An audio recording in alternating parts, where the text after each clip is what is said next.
అంతా కొత్త కొత్త విధానాలకైతే బీఆర్ఎస్ పార్టీ అయితే పోతుంది. ఇప్పుడు మళ్ళీ బీసీ రాజ్యం అయితే పాడుతోందంట.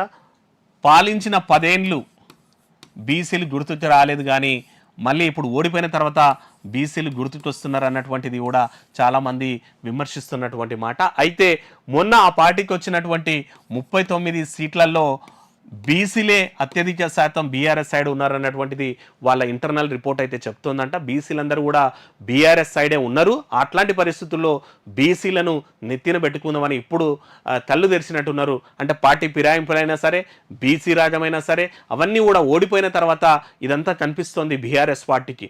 గెలిచినప్పుడేమో ఇవన్నీ ఏవి కనిపించలేవు, బీసీలు కనిపించలేరు. తర్వాత మిగిలిన అన్ని ఇష్యూస్ కూడా, ఏ సమస్యలు కూడా వాళ్ళకి కనిపించలేదు. నిరుద్యోగులైనా సరే, జాబ్లైనా సరే, ఇవేవి కనిపించలేవు. కానీ ఓడిపోయిన తర్వాత వాళ్ళకి అన్నీ కూడా కనిపిస్తున్నాయి. మార్పు ఏదైనా సరే మంచిది.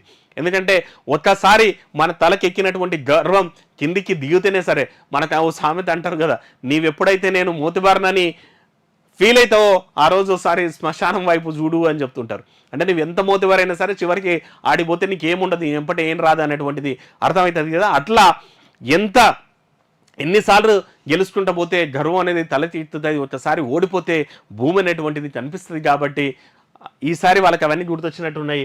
బీసీ రాజాని అయితే రాష్ట్ర కమిటీలోనూ కూడా పెద్దపీట వేస్తుందంట బీసీలకి.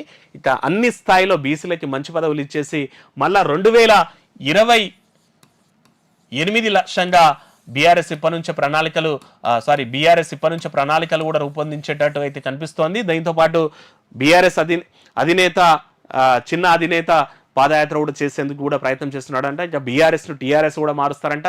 మళ్ళీ సెంటిమెంట్ను కూడా రగిల్చేటట్టున్నారు. ఆల్రెడీ ఉస్మానియా క్యాంపస్లో చూస్తున్నాము, ఆల్రెడీ ఆందోళనలు, ధర్నాలు అయితే జరుగుతున్నాయి. మొత్తం మీద బీఆర్ఎస్ బ్యాక్ అయితే ప్రతిపక్షం అనేటువంటిది గట్టి ఉంటే సరే, బీఆర్ఎస్ ఎల్పీ కాంగ్రెస్లో విలీనమైనప్పటికీ కూడా ఓ పార్టీ అనేటువంటిది గట్టిగా ప్రజా సమస్యల మీద నిలదీస్తే దాని తీరే వేరే ఉంటుంది. అధికార పక్షానికైతే భయం ఉంటుంది. ఈ అధికార పక్షం ఇచ్చినటువంటి హామీలను నెరవేర్చకపోతే ఏదైనా పార్టీ, ప్రతిపక్ష పార్టీ అనేటువంటిది నిలదీస్తే ప్రజలకు గొంతుకై ఉంటుంది. కాబట్టి చూద్దాం, బీఆర్ఎస్ పార్టీ బ్యాక్ కావాలనే ఆలోచిద్దాం. ఇంకా